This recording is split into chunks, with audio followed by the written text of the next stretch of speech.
Well, just as I finished up that fuel pump mount, I went outside and had a package on the porch, and would you look at these really good looking trim pieces, and also really thin. Gonna have to drill holes in this centerpiece and one of the side pieces for the gauges that I have installed. So we're gonna have to be really careful because these pieces will probably warp really easily.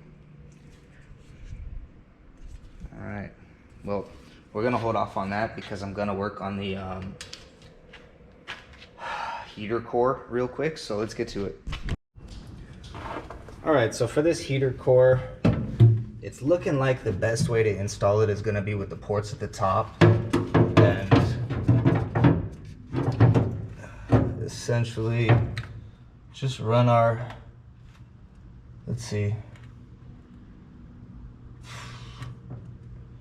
yeah, probably the top port will go to the far side, and the lower port will go to the closer side there.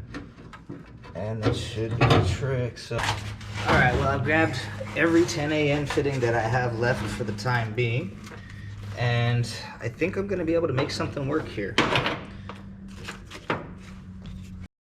All right, it's kind of dark, but I'm gonna try and show you best as I can. I think I've got a setup that's gonna work.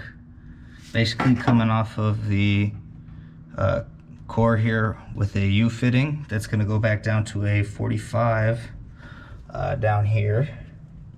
See that? And coming off the upper port, I've got a 90 with a double AN female, and that connects to our shut-off valve, which then does a quick 90 and is gonna loop up and connect basically to this line here. And I think that'll do it. So I'm gonna go ahead and get our hoses measured up and made, and then I'm gonna worry about mounting solutions. All right, so here's a tip that I'll give you for making your AN hoses. When you find the length that you want to cut, I like to cover my marking with electrical tape, and I like to just make one tight wrap. And the reason why is because I cut mine on, yeah, my,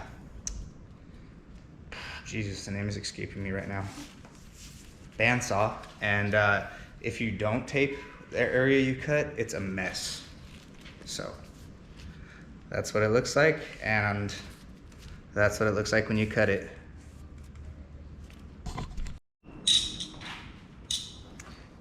So when you have it cut nice and clean like that, you can usually just slip the collar right over it and give it a couple of good twists with some pressure and get them to screw right on by hand.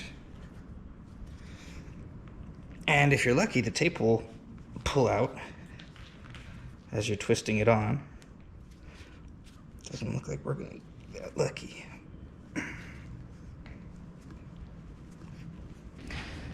And sometimes the tape just peels down and it frays up all bad and doesn't go on at all. So I'm gonna try again with the tape. I'm gonna leave half of it overlapping so that I could pull it off from the inside once we get it started. You don't want to wrap it around too many times because then you create a bunch of excess tape that will bind up on this thing.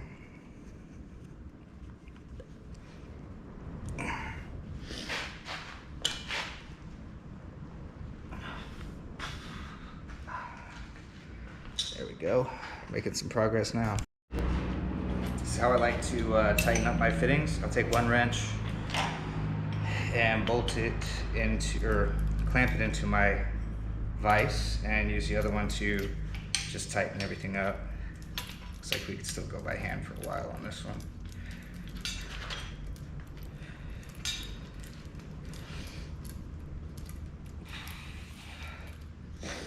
All right.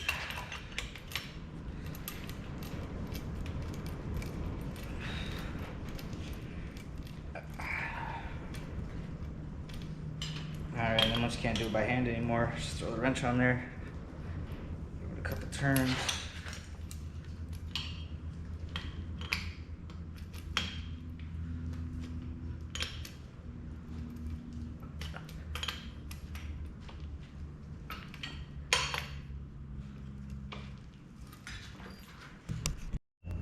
And just like that, the second hose is done. Let's go get it slapped on the car and see how it fits. All right, I went and grabbed a real light so I can actually show you what's going on here. And, oh, there it is. Jeez, that thing's bright. Can't see. I'm blind. Oh. Okay, so maybe I could stick it underneath here.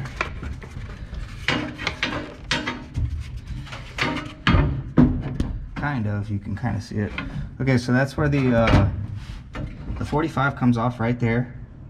Comes up here to this U, and the outlet from the head comes out here.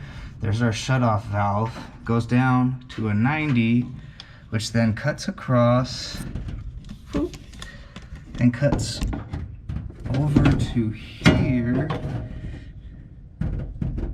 There, you can kind of see it, yeah. And now all I gotta do is figure out how I'm gonna mount this thing and mount the fan. And then I can go ahead and move to the outside of the car and cut that loop and install a couple 90s, which I don't even know if I got one left, so I'm gonna have to order some more anyways. So yeah. All right, everyone. Well, after getting the heater core mount, well, haven't gotten it mounted yet, but after getting the hoses finished up, I went and had some dinner, and I decided to do one last thing before the end of the night, and decided to go out with a bang. So I went ahead and took the plunge and cut up the dash trim that I got. It went fairly smooth. Oops. Like I said, it went fairly smooth. I did make a mistake here. This gauge is mounted a little too low and it interferes with the trim a little bit, but other than that, it looks killer and I am super happy with it. So I'm going to be plugging away on it throughout the week, and hopefully I have some more updates for y'all next weekend. See you then.